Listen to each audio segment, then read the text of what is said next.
Hello everyone, this is Assistant Professor Singh, and this video is about designing of an 8-bit 4 register file. So in this particular experiment, we're gonna write into a register and we're gonna read from registers. So for the simplicity, we have just used 4 registers of 8 bits each in size. Okay, now let's start. See, first you have to write a particular register. For example, let's take this particular instruction of move R0, R1. In this case, this R1 is the source and R0 is the destination. It depends upon the architecture that which one will be the source and which one will be the destination. So in our case, this will be your source. R1 is the source and R0 is the destination. That means you have to move the content of R1 into the R0. This is the working of this particular instruction. For moving the content of R1 to R0, you need to have something in R1, right? So let's write into something into this R1 register, right? So they are registers R0, R1, R2, R3. In case you want to read from R1 and put that into R0, right? You have to write something in R1 first. So for this particular thing, you need to have a decoder. So we use the decoder because we have multiple outputs and you have to choose one out of those.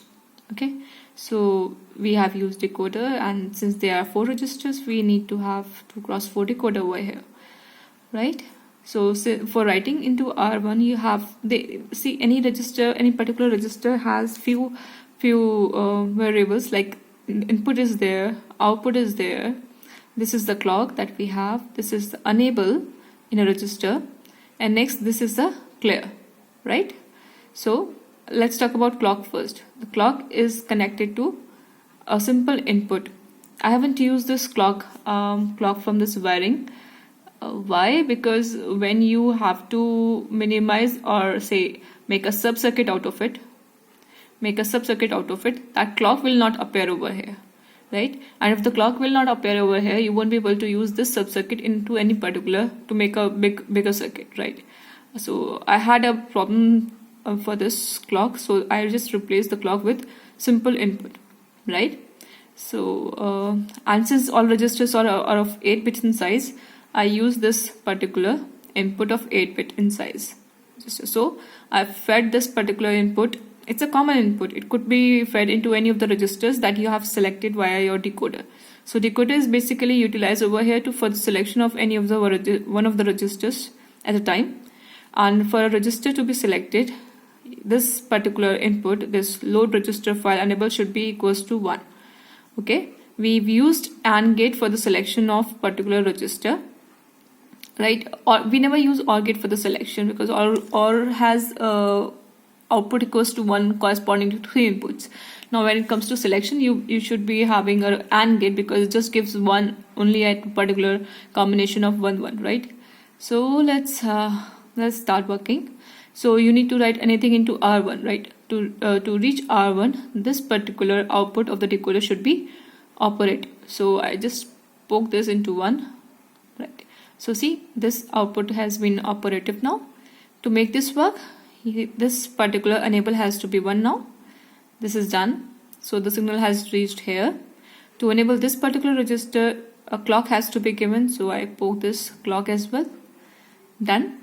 Right, so this particular thing, this register has been selected. Now you have to give the input, and that will be given through this particular information. Say I write 1 over here.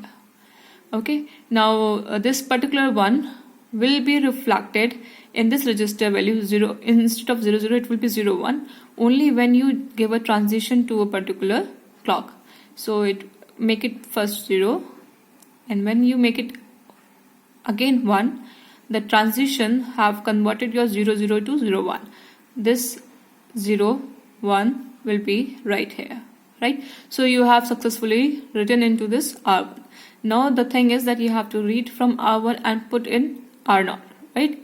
So for implementation of this will be your reading logic. Okay, so if you want any registers, you can select it from here. So if you want to read this into say read this particular register, what you have to do is you have to change this mux accordingly. So if the R1 output is available right here, in that case, to read this particular input, it has to be 0 1, right? So I put it 0 1, and the moment you change it to 0 1, the value that you have entered in this R1 is flown here to this particular value, right? This particular display. So now from here you can read this information into R0. Okay, so you can easily transfer this information to R0. Similarly, so for a particular register file, what you need to learn first is that there should be a write logic and there should be a read logic. I'm sorry, this is getting a little blurred right now.